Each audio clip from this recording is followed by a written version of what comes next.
Hey guys, what's up? Welcome to the Third String Quarterbacks. My name is Josue. With me, as always, are my buddies Will I Am, aka the Dow Jones, How's it and going? last but not least, Big Ben. Um, don't Yo, for, don't forget, you guys can follow us at on Facebook at Third String Quarterbacks and on Twitter at Third String QBs. All right, guys. As we know, we have a pretty packed show today. Let's go ahead and start by getting into our NFL segment. NFL Week 8. Um, it started off pretty interesting matchup with Tampa Bay versus Minnesota, which ended up being a pretty boring game. Minnesota got handled, and it ended with another blowout in San Francisco versus Arizona, which also ended up to be a pretty bad game. Were there any games that stood out for you guys? Anything that you guys found interesting in any of the Week 8 matchups? Yeah, the only thing I really found interesting was I was looking at the Giants Dallas Cowboy game. I was actually surprised that the Giants choked such a big lead against the Cowboys. Was it Charger-esque? You know what? It's 23 points down. They got the lead 24. Yeah, it was basically Charger-esque. I mean, Eli Manning is money in the fourth quarter, so I don't think anybody was sweating it. Everybody was worried that the Giants were going to lose. We were just waiting to figure out how the Dallas Cowboys were going to implode, and I guess all it took was Dez Bryant's ring finger or pinky, and that's all it took. And that fool had a nub instead of it's a touchdown. Or if he doesn't put his hand down, he just yeah, I think it's the whole fear factor. If he doesn't put his hand down, to brace the impact, and they win. yep. If let's just say hypothetically, like speaking, if we would have had the replacement officials, do you think they would have had the cojones to let that call stand? No, They called a touchdown, no. I mean that was clear. There's no judgment call. The hand was in the white. It's out of bounds. That was the first thing that touched. I don't even think the replacement judges could have put a judgment call on that one. well, um, one game that caught my attention was the beatdown that the up and coming, overachieving, in my opinion, Miami Dolphins put down on the Jets.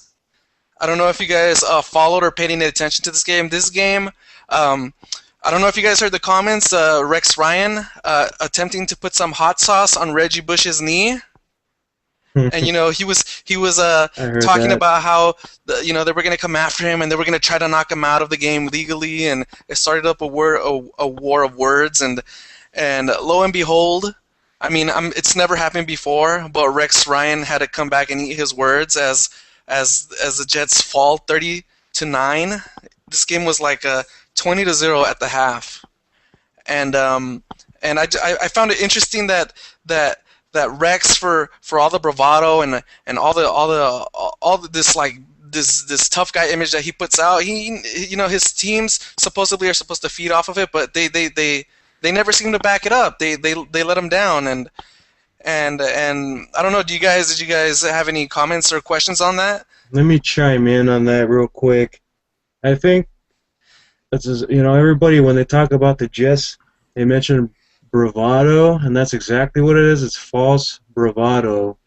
This team is just futile. It doesn't have anything left.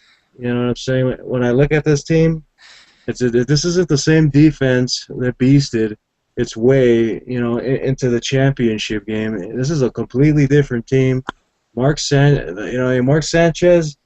I'm sorry, but I just don't think that he's going to be able to step into the elite, level of quarterbacks. I'm pretty sure you guys agree with me on that one, right?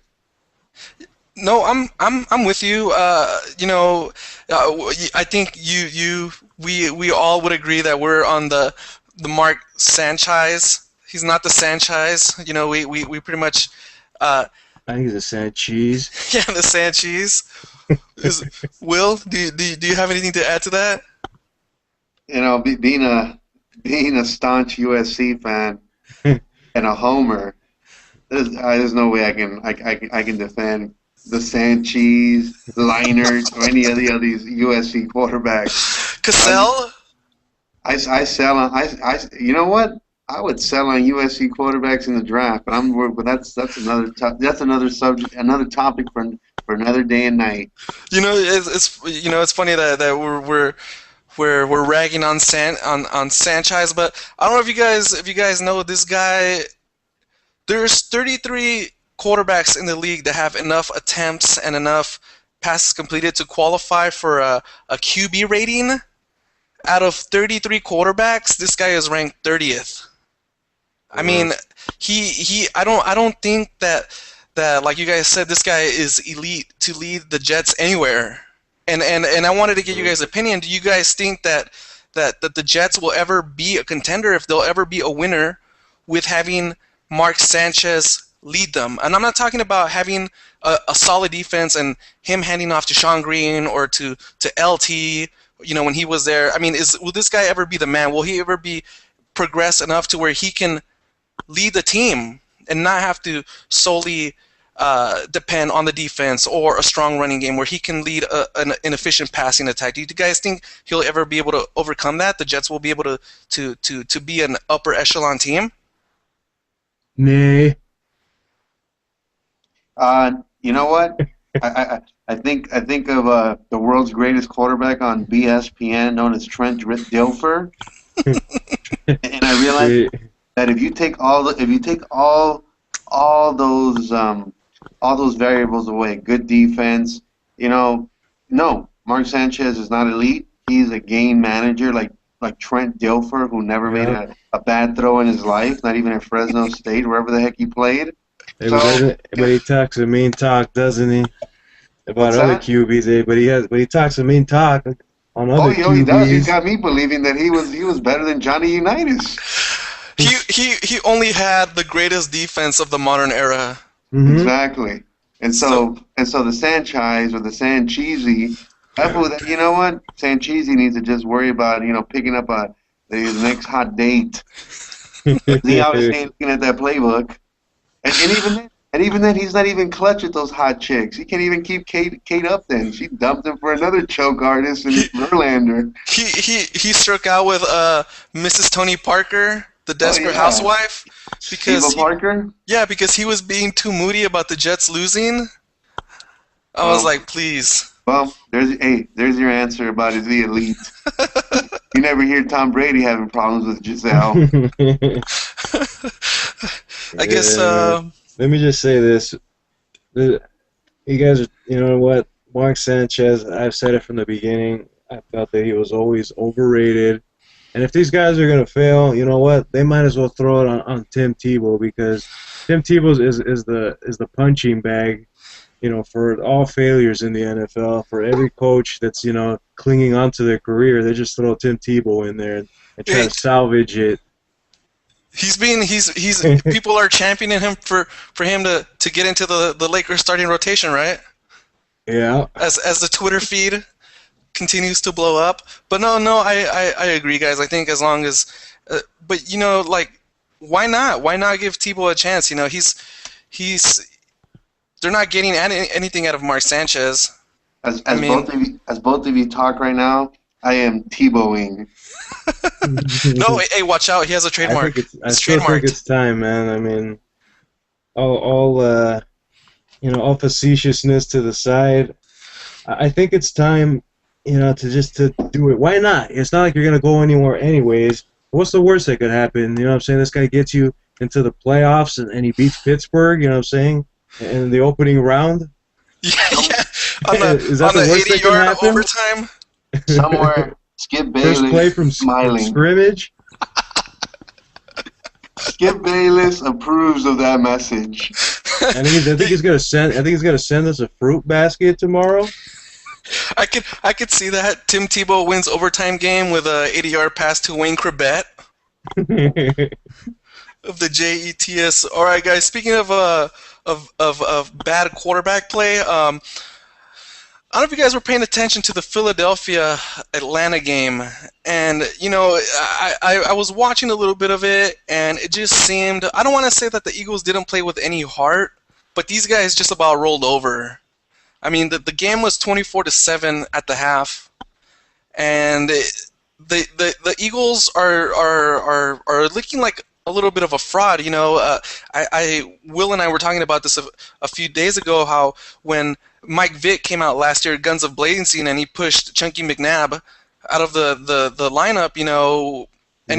he started putting up all these numbers. We thought the Eagles were on the fast track to the Super Bowl, and as we see the Eagles being so inconsistent this year, I wanted to get you guys' opinion on what you guys think is wrong with the Eagles. Is it like a scheme? Is it like a scheme issue? Is it a game plan? Is it the play calling? You know what? What do you guys think? Like this team has the talent to be an elite team, and I don't know what's happening. Oh, Sweat. That's the thing. I think we're all fooled into thinking this team had the talent. Asamoah or Asante Samuel. I actually thought Asante Samuel was the better corner for the kind of scheme they wanted. And Yeah. I'm a Raider fan, and I saw Asamoah do miracles out there.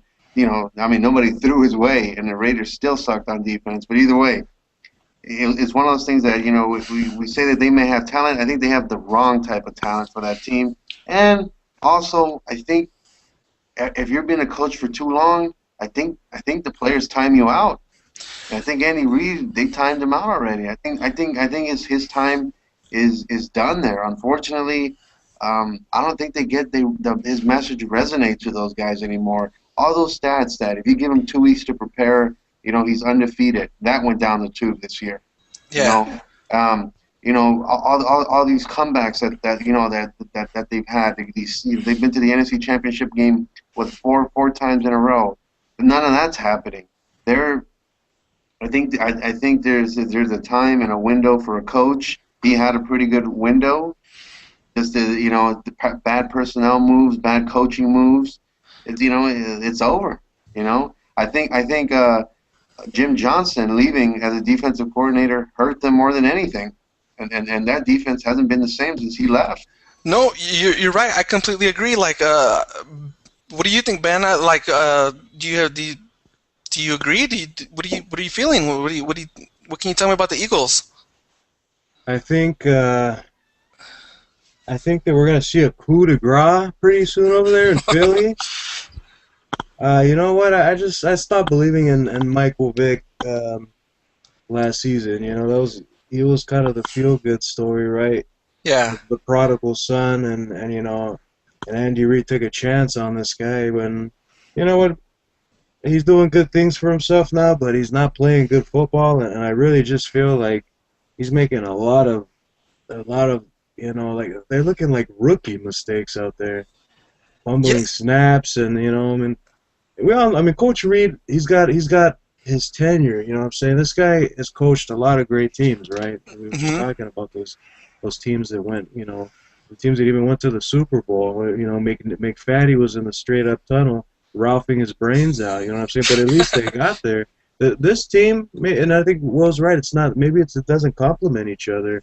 Maybe they don't have, there's the catalyst that's needed. I mean, because there is talent, but it doesn't look like they know what they're doing with that talent. And so, yeah, I think that it's probably best for Reid to part ways with this team. Yeah, you know what? Like I think you guys hit it right on the head. Like Will was saying, like Namdi was a lockdown corner because I think his reputation played a lot in that role, and people not throwing to him. But I don't know if you guys have seen it. People are throwing at him, and he's getting burned.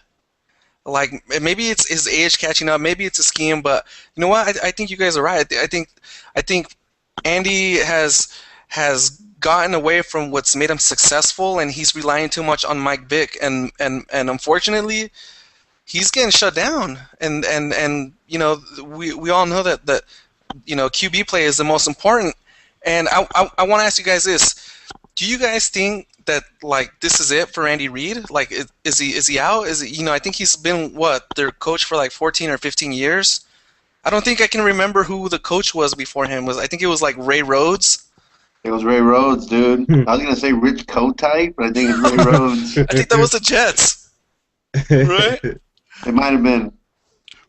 But Oh, do you man. guys think his run's over? And if it is, do you think that Mike Vick's run is over too? Because they're talking about benching him for this kid Nick Foles, who's a Pac-12 guy from Arizona. I don't think. Look, I don't think. I think Coach Reed can find a job somewhere else. I mean, if he's not a head coach, he could definitely be some sort of coordinator, probably either side of the ball.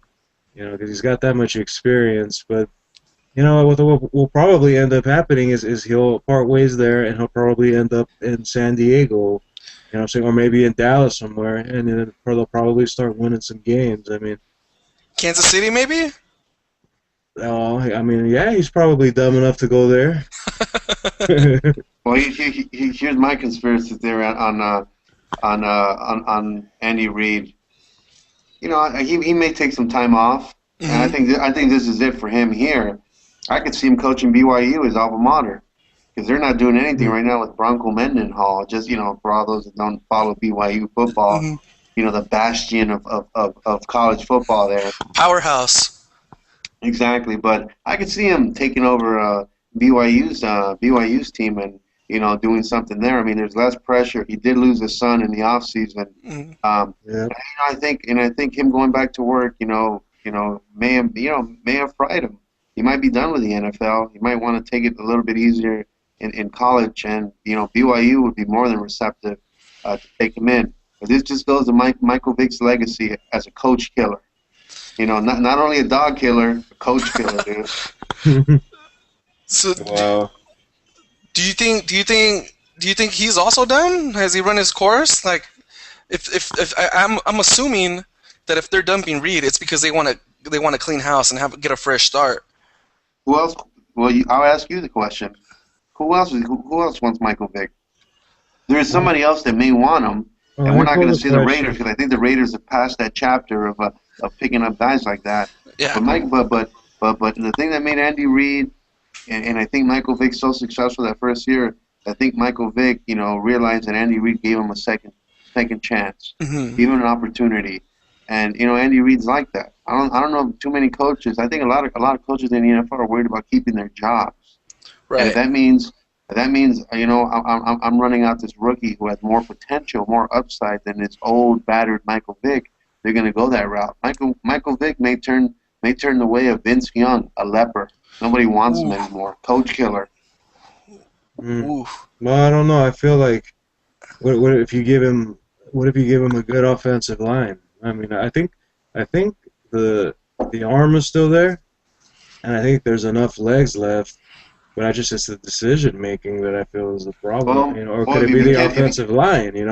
Well, I mean, you can have all the physical tools there, but if you, like you said, if the decision making isn't there, you're not going to get very far in the NFL. That's what separates the elite from the mediocre. Look at Tony Romo. That guy is physically gifted, but the decision making isn't there. So you're always gonna be 8-8, 9-7, 7-9, or a first round defeat in the playoffs. What good is that? What good is that? Unless he gets hot one year. I mean, when somebody has a skill set, I think that there's still possibility that they might get hot one season, and who knows how far they can ride it. But I don't think Michael Vick. I think he's past that point. I mean, yeah. but look what happened to him last year. They had the same type of start, and once they got out of playoff contention, they started serving fools. But if it happens again, it's not going to make any difference. There needs to be, I think, just a wholesale change. Speaking of wholesale changes, I don't know. Did you guys watch the Sunday night game with the Broncos? The Aints, who were no match for Papa John Manning, as he carved them up for going 20. I think he was 22 for 30 for 305 and 2 TDs. And let's not forget the 2 million pizzas that were doled out. And don't forget if you can also become a franchise owner, just like he did. Apparently, he had a record fourth game in which he threw for at least 300 yards, 3 TDs, and completed 70% of his passes. With that, do you guys think that Peyton Manning is the MVP frontrunner? I mean, I hate to admit it because I'm pretty much sick of Yes. all the Peyton Manning coverage. I'm pretty tired of it, but unfortunately, it looks like as long as they keep winning, he's gonna be getting the hype. Do you guys honestly think that he's the man right now? Let me chime in first. I think that there's a reason why he's won MVP 4 times, right? Yeah, four. Yeah, I think there's a reason when you can get an MVP 4 times, it's because and as a quarterback, then it's because you can throw the pigskin. I'm not surprised with what he's doing, but I'm surprised that he's doing it so fast. After missing a season. Hmm. So I got to give him his credit. Because he's definitely prepping this team, and they got a really soft schedule ahead of them. Oh, they got cupcakes, man. It's a Yeah, cupcake schedule. these guys are. I mean, if that defense, what I'm saying, if that defense can begin to, just to prepare itself, to because they're pretty good, guys. I mean, let's look at them both on both sides of the ball, right? Yeah, yeah. They're pretty good. I mean, I think there's some questions offensively though, but I think Peyton makes up for that. Hmm. But You know what? Like I'm totally you're totally right. They have I heard this interview with Jacob Tammy, like one of his tight ends, that said that they're pretty much running a good percentage of the offense that they ran in Indy, and a lot of it is being installed. So all he's doing is he's managing his receivers and telling them what routes to run and how to run them. yeah. But it's not like it's not like he came in and he learned a completely new offense. He's known this stuff for years. And I think that's what the veterans do, man. I think they can identify their strengths and the weaknesses, and they find their niche, and then that's what they do. They exploit that niche, and I think that's why they're doing the same thing over here, in Denver, and it's working. I mean, at least for now, but we'll see what happens, guys. When we get to the playoffs. I mean, he's got one Super Bowl. Do you think that speaking of them, do you guys think that they're a legitimate playoff threat coming out of the AFC West? Well, Playoffs? Yeah, playoffs, yeah. I think so. I think they're legitimate. Why not? You know what? At the end of the day, I guess what I'm going to look at is how they develop. They obviously, what's their record right now? They're 4-3. 4-3, and I think they're ahead of the division right now. 4-3. Yeah, they got a 2-game lead, I think. They've lost to New England. They lost to some pretty good teams, I think. And at the end of the day, they're still gelling. And obviously it's going to take some time to click. If they're 11-5, 12-4, which I don't think they will be. 11-5, 10-6, win the division, get into the playoffs, and depending on how they're playing, yeah. Right now, I still think the New England Patriots are better than them. And head to head, they played them and they're better with them, against them. The thing about Peyton Manning is he might turn this into Indianapolis West or Mile High Indianapolis, in the fact that he needs a lead. If he has a lead, remember they used to stick who are those two ends, Freeney and Mathis on Yeah, fools? Freddie Mathis. Yeah, but he needed a lead, and that's how they've been beating these guys. They got Dumerville and Von Miller. Yeah, Von Miller. You got a lead. Those guys are pinning their ears back and they're going after the quarterback. And John Fox, he's a defensive guy. I expect defense, to be paramount on this. They have a pretty good running game. I just don't know how long Willis McGahee's going to hold up. I've seen him run, and he looks kind of tired out there. He's still doing it. He's got effort. Yeah, but they need a new back, man. He looks old. Yeah, he looks old. They're not gonna cut it with McGahee though. Well, who else do they have? No show up Moreno. Yeah, I mean that's where I think their biggest weakness on this Bronco team is the running game. I mean, Willis McGahee's gonna get injured. Yeah, he is. I just look at him and he just looks like an old workhorse. He's still giving it. I mean, he's got heart. Plenty of heart, but and that's all he's running off of right now. Yeah. So, they're legit contenders, and with Peyton Manning, you can never rule him out. And maybe they'll go out and sign LT When They'll Trey pull him off McGahee the. goes down, they got to They'll, straight bust out Natron Means, Natron. Jerome Bettis. what you want to know? You always see a TD out there on the sidelines. Just suit him up. Yeah, that knee's probably deformed by now. Speaking of the other team that was supposed to show up on Sunday night, uh, it looks like literally everything has come crashing down on the Aints. You know, in my opinion, the because of Bountygate, it seems like the NFL just shut them down for like the year. You know, and they're out there just scrimmaging, and I was thinking about this the other day. I think it would be like a great storyline if somehow the Saints were able to turn it around and somehow make the playoffs. But realistically, that's not going to happen. Do you guys think that the Saints are done? I mean, what do they do? Should they rebuild, get rid of like Vilma and get rid of Harper and all these guys and start a clean sweep and keep Breeze, because it doesn't look like they can get much worse. Why not start playing for the future? I think the offense is okay, but I really think they need to just start gutting out the defense and rebuilding it. I mean, the offense I think is still, it could be an elite offense, but I really think that they need a defense. Somebody that they could build some sort of momentum. Like they can create some turnovers or something to get these guys back on there. Breeze is still elite in my opinion. I'm probably gonna get thronged right now for saying that, but I think he's still elite. But I think Vilma, these older guys, is Roman Harper.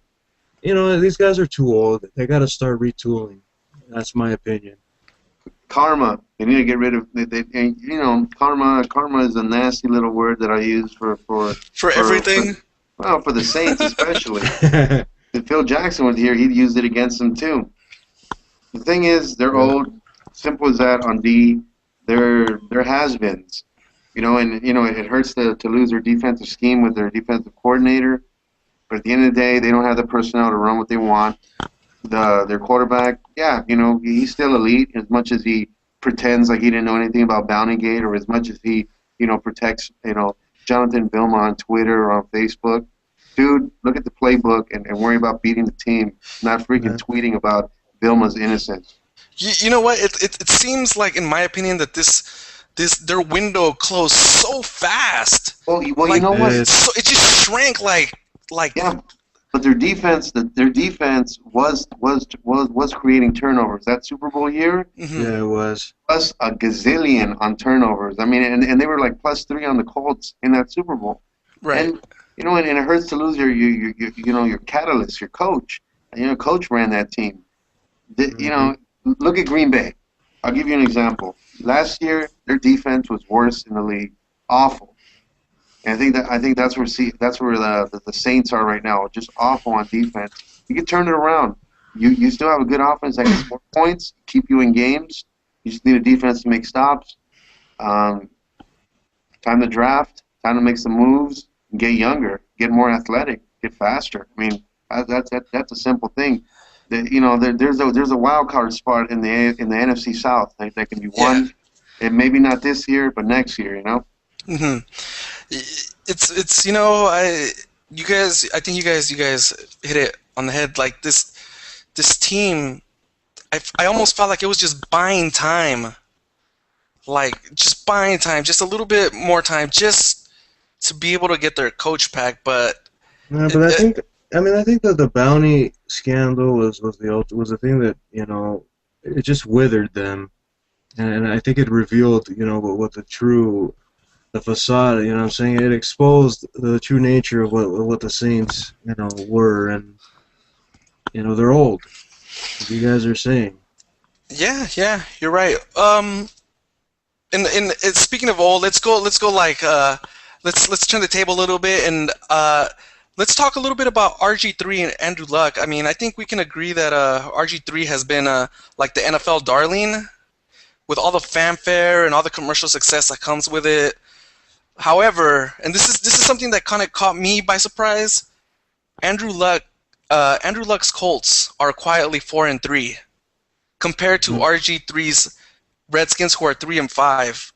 Um, do you guys think that what are you guys' thoughts on that? Do you guys think that maybe this has played to the Colts' advantage and being able to kind of get under the radar and surprise some teams? I just think the Colts play in a crappy division in comparison to the NFC East, and so that affords them a little more leeway, to develop luck and develop luck and keep some pressure down. Obviously, RG3 kept the Skins in it against the Giants, Super Bowl champs, and they're actually playing pretty well right now. At a good competition, I think RG3 plays against a tougher competition, in the NFC East. Um, it does help though that Andrew Luck has a pretty good team, and actually, I mean, if he doesn't get that amazing play, they're 3-4. I don't know if Yeah, you saw that play. That was that was no Andrew Luck. That was, I don't even know who that guy's name was, but he just any given Sunday that touchdown. you know what? And I'll go the opposite way. If they don't give that like 80-yard touchdown to the Jags, they're 5-2. Well, So it to me it's kind of it boggles my mind that so much attention for RG3, and I'm kind of getting the sense that that maybe the Redskins, because they play in a tougher division, that they're going to expose them to maybe a little bit more than he can handle. As like you said, is playing in a weaker division and has the maybe the blanket maybe of not having to do more. I guess do you see where I'm coming from with it, Ben? Do you have any input on that? Yeah, I think that.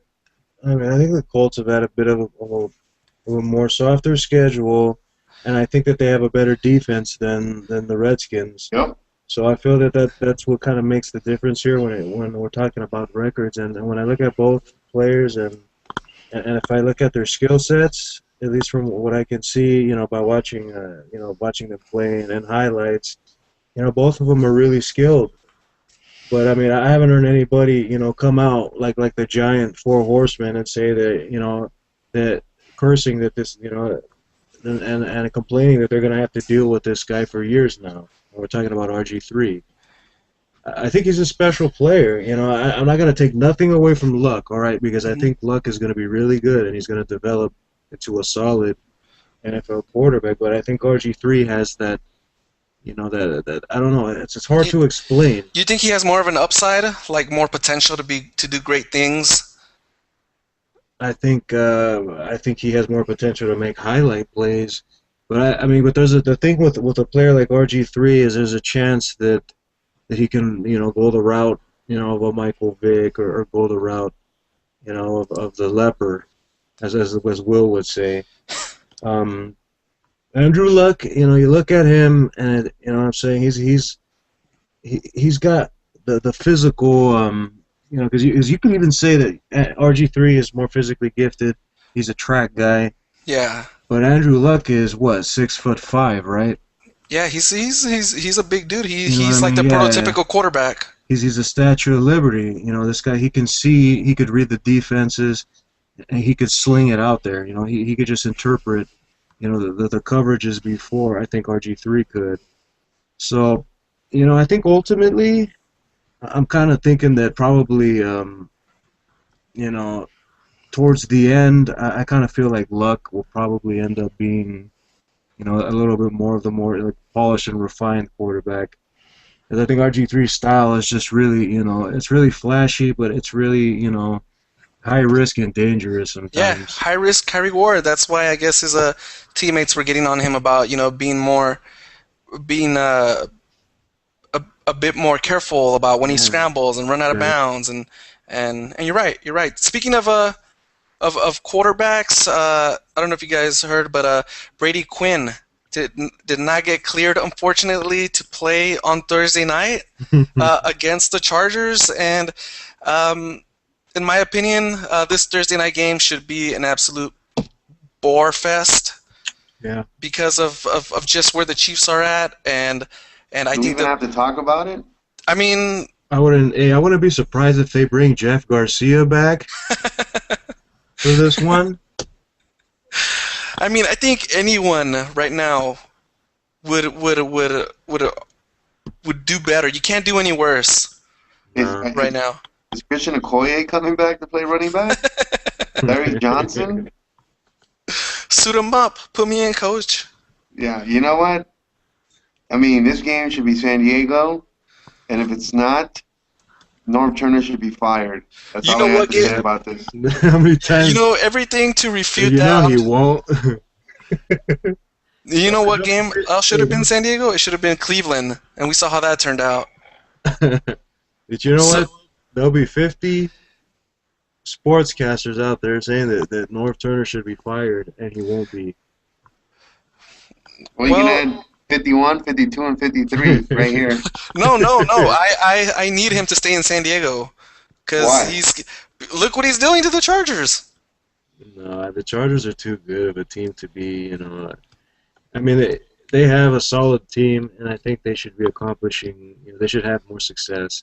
But this guy's holding them back. I mean, why don't you put Andy Reid over there? I think Andy Reid would be able to do spectacular things with that team. Or what about, Bill Cowher? Media in San Diego Yeah. seems to think that it's going to be Gruden or Cowher, and that's how it's been the last 2 years. I'd like to see Chucky over there. You know what? Won't happen. As long as A.J. Smith is there, it won't happen. A.J. Smith loves. He's like a moth attracted to the light. He's like, give me the light, the flashbulbs. That fool loves publicity. He loves drama. His name should be A.J. TMZ Smith, dude. That fool loves it. There's no way. What's up? And I was going to say and the funny thing is that the only reason he got that job is because he was John Butler's right-hand man. I know. He fell into it. I know, but A.J. Smith, that guy's a freaking prima donna of GMs, dude. Well, jeez, man. I really hope they lose, though, guys. I hope that the Chargers lose so that the Raiders can win and pass them up, or at least. yeah, or come up on that. It's surprising that that if the Raiders win and the Chargers lose, that the Raiders can surpass them and maybe even make a push. So it sounds like we're picking the Chargers to win. But we're hoping they lose. But we're hoping that will ensue. Yes, but we're hoping they lose for Homer purposes. Correct. All right, guys, we're about halfway through our show. Let's go ahead and move on to the World Series. I just wanted to get your guys' opinions and thoughts on to me what was a joke of a World Series. Not even a World Series, dude. I think I see more competition in the Little League World Series than this thing. More entertainment value, that's for sure. Well, you know what? I think this World Series has got the lowest ratings that they've had, and I think in the last 5 years, right? Because it was really low. No one. I mean, let's face it. The Tigers might be good, but they're not a marquee team. All right, I have a question for Ben right now, really quick. All right, for Ben and Paul Sweat. How many total innings did you watch of this World Series? No lie, not including the highlights. No lie, I'm going to go ahead and I'm going to say I saw about 6 or 7 innings. Okay. Wow. How about you, Ben? I think I probably averaged about 1.3 innings a game. Okay. I saw a third of an inning. Miguel Cabrera striking out. And that pretty much... I saw Cabrera hit the home run opposite field where the wind carried it. You know what? It's funny that Will brought that up because I think that at-bat just summarized the series that the Tigers played. Just standing there with that dumb look on their face, like they don't know what to do, like they've never been there. And like we were talking about earlier, the past day or so, do you guys think that the Tigers just underestimated the Giants? That they kind of didn't know what to expect, or what do you guys think? Because this is probably one of the sorriest showings that we've seen. I mean, they displayed no heart, Well, no well, passion, no life. well, Sweat, like we've done on an earlier broadcast, and I'm going to rehash old stuff, and I'll just keep it light and simple. When they saw their ace go up there, and who knows what kind of preparation he had, but when Verlander went up there and got his freaking teeth kicked in, American History X style, it was over. When Kung Fu Panson goes yard off of him 2 times, he lasted 5 innings. It was over. I think Detroit just looked demoralized. And you look at the highlights after that, they're just like, what just happened to us? And then, and then you can't question. Sometimes teams are destiny. When you got fools like Scudero, who the heck is Scudero, Who? dude? Who? Exactly, Scooter who? I mean, who is that guy? Then you got Kung Fu Pansong. Then you got Milky. I'd like to tank the Fang. Cabrera getting you home field advantage. Come on, man. The guy, he's probably still gonna reap the benefits off of that World Series. Oh, dude, Let me say this. he's Though. Let me say somewhere he's this. gonna get a fat contract. Yeah, let me throw this little opinion out there for you guys. I think the second that Verlander imploded, I think that's when the ratings went down to 2. Because Yeah. everybody and their mom Definitely. were talking about how special this guy is. And let me tell you this guy is 0-3 with a 7.20 ERA in the World Series. And the second this guy tanks it, right? The second he chokes, that's when everybody knew that the Detroit chances were over. And You know nobody what? even wanted to watch it anymore. You bring up those stats, and I've heard this from a lot of baseball quote-unquote experts who compare Verlander to like a Bob Gibson, to an old school style pitcher who throws hard and who knows how to pitch and is just filthy. Those don't sound like filthy numbers to me. I don't ever you just can't compare that You just to a player like Bob Gibson, who's money. you just invoked the great Bob Gibson's name with Justin Verlander. You better wash out your mouth with soap. Hey, I'm just saying, quote unquote experts. I'm just reporting what I hear. Okay, those experts, you need to get on their Twitter and be like, better watch. You better stop comparing those two guys. All right. Ben just indicted this guy for the fraud Cy Young Award winner that he is. I can't believe that dude won an MVP that one year, dude.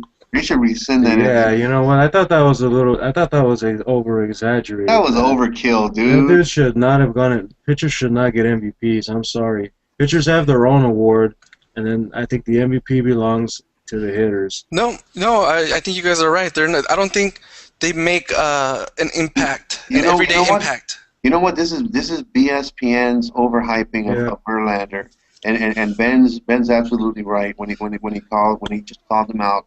This is all overhyped, and like you said, once he got lit up, the ratings dropped, and like I said, morally, Detroit Tigers were done, man. They believed the hype. They believed that they were going to win. They didn't. They got punked, and obviously it led to a 4-0 sweep. They weren't even in it. They were one game. They were sort of in it. Well, it wasn't just him. I mean, but he's that's what the aces represent. These guys are. This is the best guy we got, and the Dow has expressed this before more eloquently than I can. But then say you bring the Triple Crown winner, right? He doesn't do anything except for the last game he hits a home run. That luckily for him, the wind blew out in the opposite field. And then you get Prince Fielder, right? This guy that signs this huge contract, a fat vegetarian that goes 0 for 13. So you got. Come on, guys. I mean, this team was definitely. I think they were overrated because when I look at San Francisco, I don't see a juggernaut. You know what I mean? I see a bunch of guys that they caught. You know what I mean? If you even want to say it, that they caught that postseason magic and they rode it all the way. Like Florida, or I don't know how many years ago with big Darren Dalton and Bobby Bonilla and Kevin Brown, and what I'm saying. We're talking about that's a makeshift unit. leave on, but at least, but these guys were actually, I mean, these fools were actually worth something. It's like a makeshift squad where they just threw a bunch of money there. But I mean, what are the Giants? You know what I'm saying? The the Giants are a bunch of overpaid outcasts who just They're misfits, yeah. who, With who these just beards and with you said it like I think that it was just a bad matchup for the Tigers. I mean, if you look at their road through the postseason, like they took the A's who weren't even supposed to be there to 5 games. And then yeah, they caught the Yankees who were imploding, falling apart. Their captain falls down, breaks his hip or whatever. 58-year-old Derek Jeter, and and they happen. I almost think like it was kind of a lucky break for them. And then when they had to play real baseball because they weren't really challenged, they just didn't know how to respond. yeah. But The Yankees were, I think, got demoralized when Jeter was out. Nobody wanted to hit. Nobody wanted to play for Joe Girardi, and they had the easy route. yeah, And I mean, look, I mean, you got to admit, what the Giants did was pretty miraculous. They dug themselves out of, two I don't know holes. how, yeah, out of two holes where they were essentially, one scoop away from getting rid of them. So when they got here, these Tigers, they just, what I'm saying, Verlander tries too hard, man. When he should be doing is going back to the basics. What I'm saying, to what got him there. Instead, he tries to do, so he probably tried to throw a perfect game or a no-no. And you're right. I I don't know. Like I was really disappointed in it. I think not like you said. The ratings tanked once we saw that. I think we all got that feeling that Tigers didn't have it. Yeah. They didn't have the championship. Resiliency, I guess. Trust me, as a Dodger fan, I had everything crossed, hoping they'd beat them.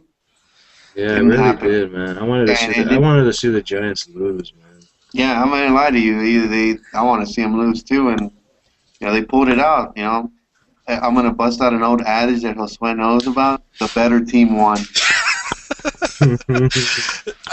The worst part of all this is, I mean, I'm an A's fan. Obviously, I think the Giants have a good team, and unfortunately, the worst part of this is that I have to deal with all their new fans. The people that are out there rioting, and and I have to hear more about how this Giants team is the beginning of a new dynasty, and blah blah blah. So I mean I feel that, I mean, we're not in the same division, but I was really really really hoping the Tigers could pull one out of their butt and win 4 in a row. But we didn't see that. We didn't see that. No, All it's right, guys. sad. Moving on to our last topic before we wrap it up. We've got maybe about 15 minutes or so. The NBA season is finally upon us. You guys' Lakers lost.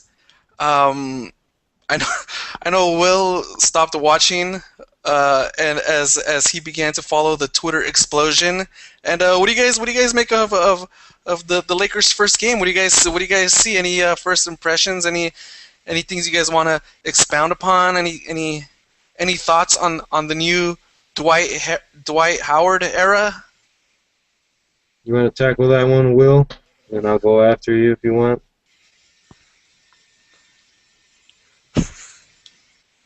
Okay. All right, let me go first Yeah, then. go ahead. You know what? I just feel like they really looked flat tonight. They did not. They did not look motivated. You know what? I think we actually lost Will for a Yeah, second, but I'll go I'm ahead and try sure to he'll get him be back. back. Yeah, you know what? They looked flat, and then they just. I don't know. I mean, they had a horrible time at the line tonight. I think they shot 38% from the line. All right, and the defense was just flat out lazy. You Do know, you- and yeah, this is a team, right? Isn't this a team that centers around Mike Brown and this supposed like intense defense that he brings, right? This philosophy that right. I didn't see any of that. I saw late rotations. I saw guys essentially just standing there. You know, I don't know, man. It was sad to watch. You know, there were some moments where the Lakers looked, you know, really efficient, but they just look. I don't know. It was just more. It was just too slow, and I believe this team was made to run. Yeah, They're so much more athletic now too with the you know that upgrades. that's something that I brought up with Will and we were talking a little bit earlier is this Princeton offense that supposedly Eddie Jordan installed. Is that the right offense for this team? We were talking about how Steve Nash creates havoc in the open court on the fast break. And I that's don't his. know. I think If they he, should rename it to Colorado State offense. I don't know about Princeton. But go ahead, my bad. What Go do you ahead. think, You were Will? What do you saying. think? I mean, like we were talking, I said you stopped watching the telecast a little early because you were so frustrated and started to follow the Twitter explosion calling Oh for Mike man, you Brown's know what? head. The Twitter explosion is what's freaking causing my internet to go down because Laker fans are on suicide watch. I Yeah, mean, dude. I am a charter member of the Lakers suicide crew, and Or I've been talked out of many a ledge before, but I've never been on the ledge after game one. what were your impressions? What did you see? Ben was talking about late rotations on defense, not so great free throw shooting, stagnant offense. Technical difficulties. You can hear me. Cast it over to Ben. Hello? Yeah, Yeah, yeah. you're here. Just you know what? Twitter, like there's plenty of people. Like right now, if you were to go to LA and you go to the downtown East LA downtown bridge, you're gonna see thousands of Laker fans contemplating that jump. Most of them are bandwagon, of course, but they just look bad.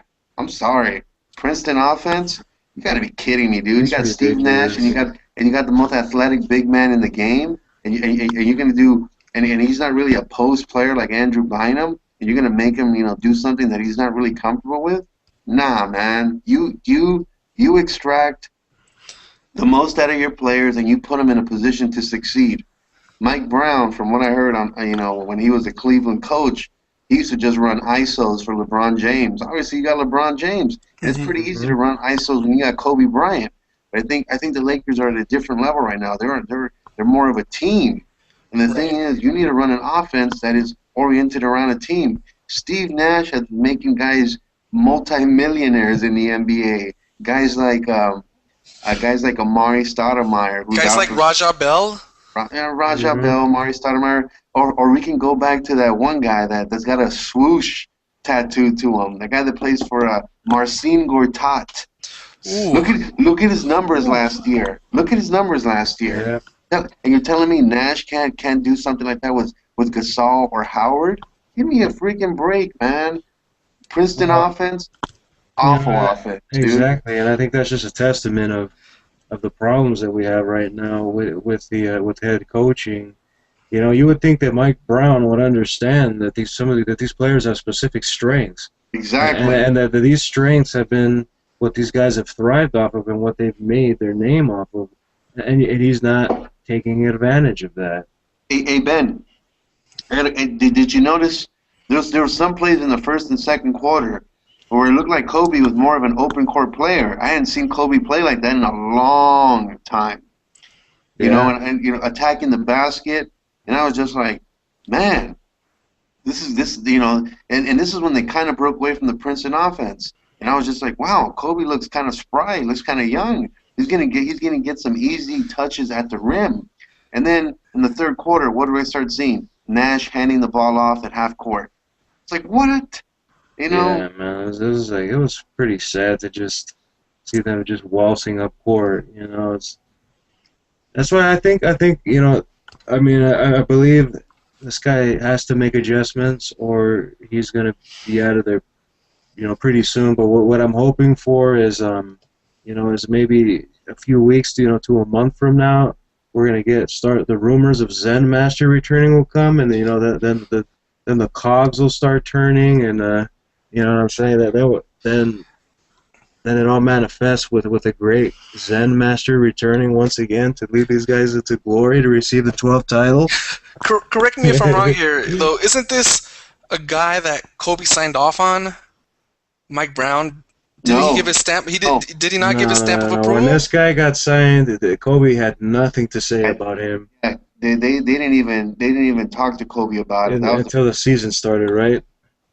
yep. Kobe was like, no comment. He didn't know anything. So this was a straight Mitch Kupchak. Yeah. No, I this think it was a bust move, right? was a bus move. And I think it's you know what? It has to be fixed because they're spending a lot of money on this team right here, and they need to do something. If this happens again, if you see this happening, I think 2 to 3 more times, I don't know. I'm having a strong feeling that this guy, could be out of here pretty soon. Hey, I'll give you guys. I know Ben is not gonna want to hear this name, but this is just somebody that I think might take over the Lakers. And Ben's gonna be like horrified. His internet might shut down when I say this fool's name. Mike My D'Antoni. Ooh. Oh no, man! No, I no, can't just do that. for the offense. Oh my god! Well, it's not like Mike D'Antoni? D'Antoni's not going to tell Dwight Howard not to play defense. He definitely knows how to play defense. I'm just saying to run Nash and Gasol. And guess what? Kobe has a relationship with Mike D'Antoni. Let's not forget that. From the Olympic team. Olympic team, but Mike D'Antoni played against, and I think Oh, with his dad, right? with his dad in Italy. So it's something that I've been my insiders have told me, and I got better insiders than Chris Broussard. Yeah, that makes. Do you think that Kobe could be able to strive in a system like Mike D'Antoni's where there's so much, running involved? There's running, yeah, there's running, but there's shots. Kobe ain't never turned down a good shot. You know that. No. I don't know. I mean, we got some old legs on this team. That system. I'm pretty sure that they would be able to score better, and I think that's really kind of our only real. I think that's like our greatest asset, man, is our ability to score with these guys that we have here, with all these options. I think the defense. I think we can play enough lockdown defense in choice moments to win. To win key games. And I don't know, man. It could work. At this point, I'm almost willing to try anything other than Mike Brown. Straight up. Hey guys, Except for Avery Johnson. You mean all teeth? So what about Van Gundy? He's out there. Bring him in. Nah, that's the same thing to me, bro. That's It'd be Orlando all over. Straight apples and oranges right there. Hey guys, I wanted to get you guys' opinion on the James Harden trade to Houston from Oklahoma. How do you guys feel about that? Like I was reflecting a little bit upon it, and it seems like it's a lose-lose, at least to me, for Harden. He wasn't much of he wasn't the primary guy in Oklahoma, and now he goes to a team that pretty much was gutted and started all over. With Jeremy Lin, what do you guys think about that? Do you think it makes the road through Oklahoma City a little bit easier for the Lakers? I do, and I think Grace Jones was the type of player that I think he only cared about himself. And I'm talking about James Harden here, right? And I think this guy. Yeah, I think this guy didn't. I think he got a taste of what it was to go to the finals, and then he chokes, right? He pulls a Verlandia. Yeah. And so I think right now, he just wants his money, man. And I think he just, he wants to play basketball. He wants to be a featured player. And I just feel like I think he wants to get paid. And I think it doesn't really matter to him where he goes at this point. But I think also it weakens OKC because now they're gonna have to bring in new pieces, right? Mm-hmm. And these guys are gonna have to adapt to the way that Westbrook and Durant play basketball. And I don't know. Do you even think that Harden was an elite defender? I don't think so. No, I don't they think didn't he was really an get elite any defender. defense in this trade. Well, check this out, man. I agree with a lot of points you said. That last part, though, this is where it's going to help the Lakers. Mhm. James Harden locked up Kobe Bryant. Let's not pretend like he didn't, dude. Kobe Bryant could. James Harden and Kobe Bryant go at it at the Drew League all the time. James Harden has seen Kobe Bryant's 3 pump fakes and doesn't bite for it. Kobe Bryant struggles against James Harden. So that now that he's gone to Houston, hallelujah, my freaking prayers were answered. Kanye West is playing for the Rockets now next to Jeremy Lin. Unfortunately for Houston, they got the same player, except one's left-handed, the other one's right-handed. But James Harden, he's a pretty good playmaker, off the bench and with the starting players at OKC. So they're going to miss his playmaking ability. He's more of a playmaker than Westbrook is. We were talking the other day about who's the shooting guard. It's Stavo Cephalosha, a defensive specialist. The only reason he plays is to hit that Bruce Bowen shot put three and to lock and try to lock down Kobe Bryant. But Kobe Bryant makes Thabo look retarded out there. Sorry if I offend anybody, but he makes him look horrible out there. The thing is, Harden though, when Harden sticks Kobe, it's a different ball game there. They know each other's game, and Harden gets all up on Kobe. So he's gone. At least on the shooting guard level, I think we have either we break even or we got an advantage there with Bryant over Westbrook, Bryant over Thabo Cephalosha.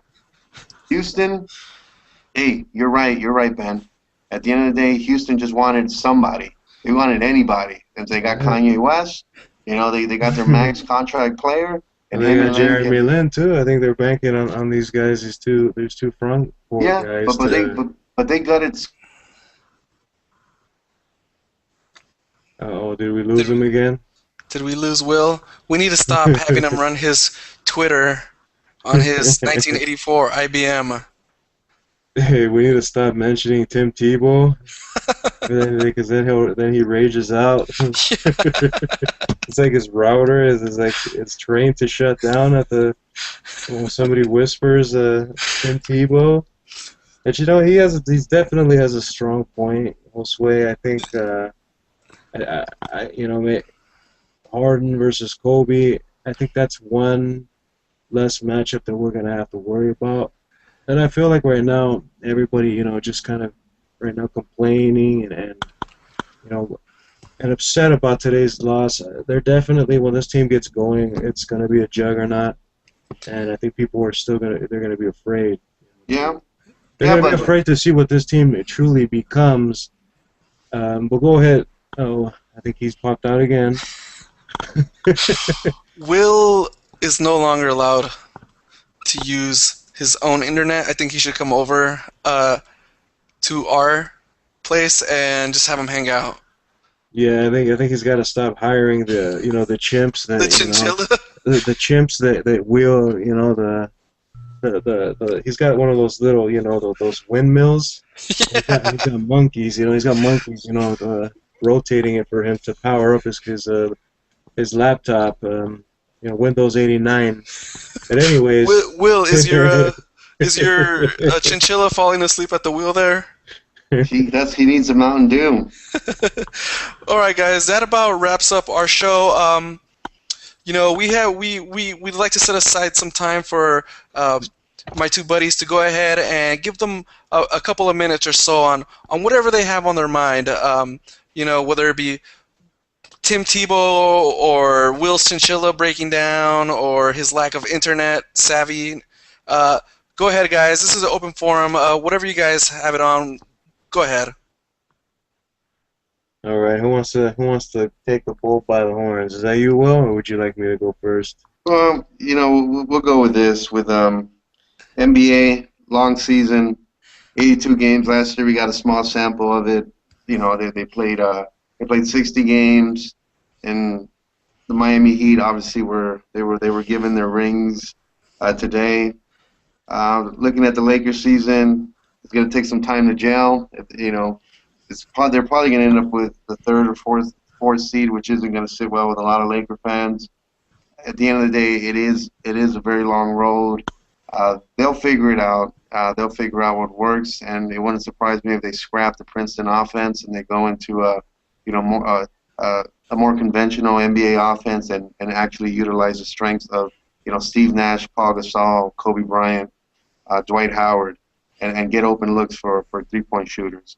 And I'm not going to hit the panic mode on it, although Twitter is it's full of extremists out there already saying fire Mike Brown, and actually our Twitter may have already retweeted some of those saying fire Mike Brown because you know you would think with a preseason and knowing the players that your GM went out and fought for and signed, you would think that you would tailor an offense to their strengths, and that already shows the weakness of this coach. I mean, any coach has to extract the best out of his players and put them in positions to succeed.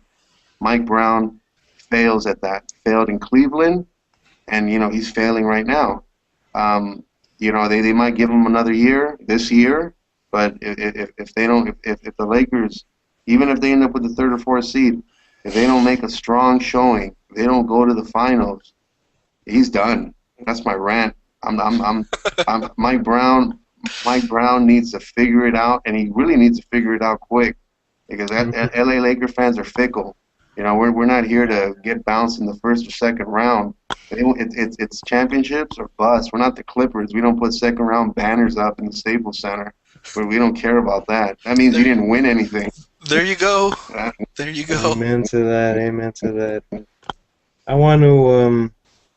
I just want to briefly take my little time to acknowledge my clutch player of the week, and my clutch player of the week is Darren McFadden of the Raiders. McFadden rushed for 114 yards, to lead the Oakland Raiders, to a 26-16 victory over the Kansas City Chiefs.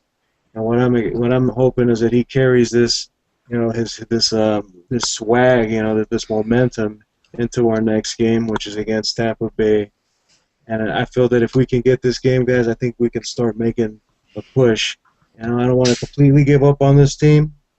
Even though I know it's very hard to emotionally put your faith in this team. But you know what? Hey, we're Raiders fans, right? And that's what we do. And that's all I want to do. At the end of this one, I just want to acknowledge Darren McFadden, and I want to say, let's go Raiders. All right, well, there you have it. Well, there you go, guys. That's our show for tonight. We are the third string quarterbacks. I think we've warmed the bench long enough, so we're going to pass the clipboard to you, our fans. Don't forget to follow us on Facebook, Third String Quarterbacks. Hit us up on Twitter at Third String Quarterbacks. That's at 3RD String QBs. All right, have a good night. Adios. Laters.